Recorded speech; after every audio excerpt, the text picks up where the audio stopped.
নমস্কার বন্ধুরা, সবাইকে আমার কিচেনে স্বাগতম। আজকে আমরা আপনাদের সাথে দুর্দান্ত স্বাদের একটি নতুন রেসিপি নিয়ে হাজির হয়েছি। আজকে আমাদের রেসিপি শাপলার চপ। আপনারা সম্পূর্ণ ভিডিওটি মনোযোগ সহকারে দেখবেন। শাপলার চপ বানানোর জন্য সবার প্রথমে শাপলার উপরের যে খোসা বা আঁশ থাকে সেটা ছাড়িয়ে নিতে হবে।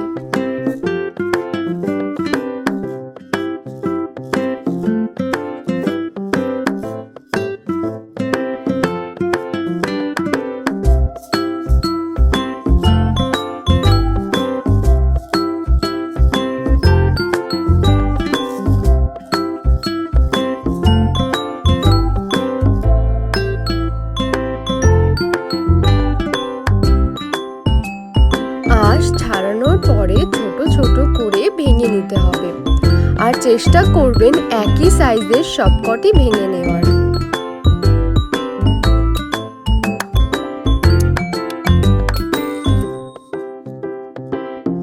এবার স্ক্রিনে দেওয়া উপকরণগুলো দিয়ে একটি থিক ব্যাটার তৈরি করে নিতে হবে।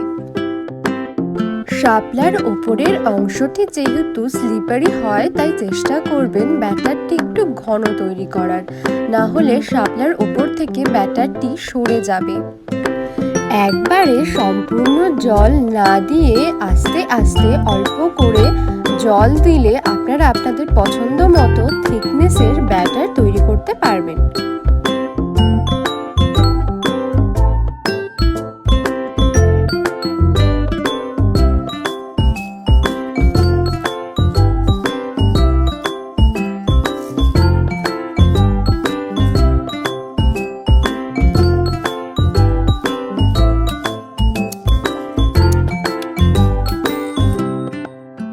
এবার একটি কাঠির মধ্যে শাপলার পিসগুলোকে একে একে পরপর গেঁথে নিতে হবে।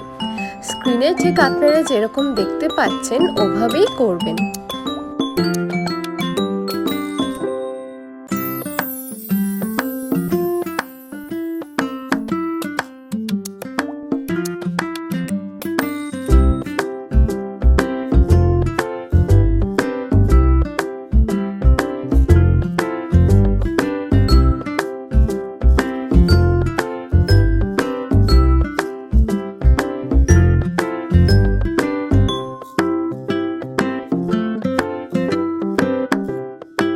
সবকটি কাঠির মধ্যে একই পদ্ধতিতে একে একে শাপলাগুলো গেঁথে নিতে হবে।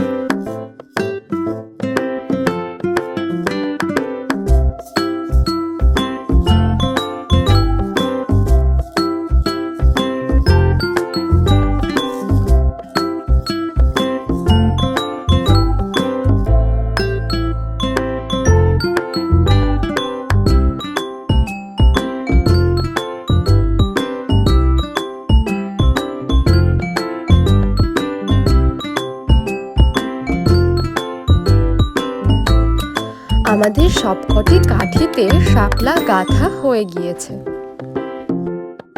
এবার একটি কড়াইতে ডুবো তেলে চপগুলোকে ভাজার জন্য অনেকটা পরিমাণে সাদা তেল গরম করে নিতে হবে। এবার শাপলা গাঁথা কাঠিগুলোকে ব্যাটারের মধ্যে ডুবিয়ে গরম তেলে দিয়ে দিতে হবে।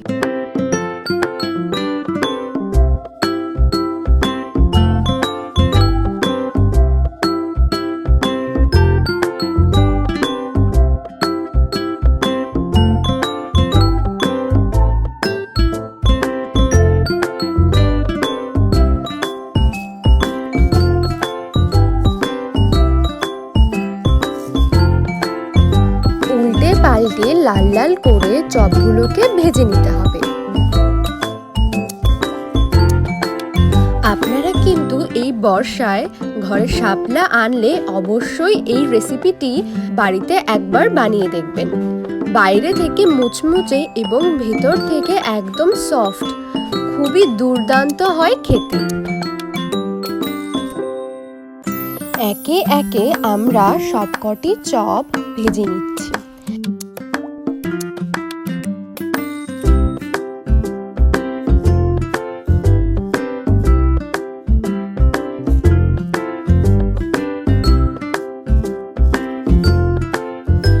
সম্পূর্ণ ভিডিওটি দেখার জন্য অসংখ্য ধন্যবাদ। ভিডিওটি ভালো লাগলে অবশ্যই লাইক, কমেন্ট, শেয়ার করবেন। আর এরকম নতুন নতুন টেস্টি খাবারের রেসিপি দেখতে হলে অবশ্যই চ্যানেলটি সাবস্ক্রাইব করবেন।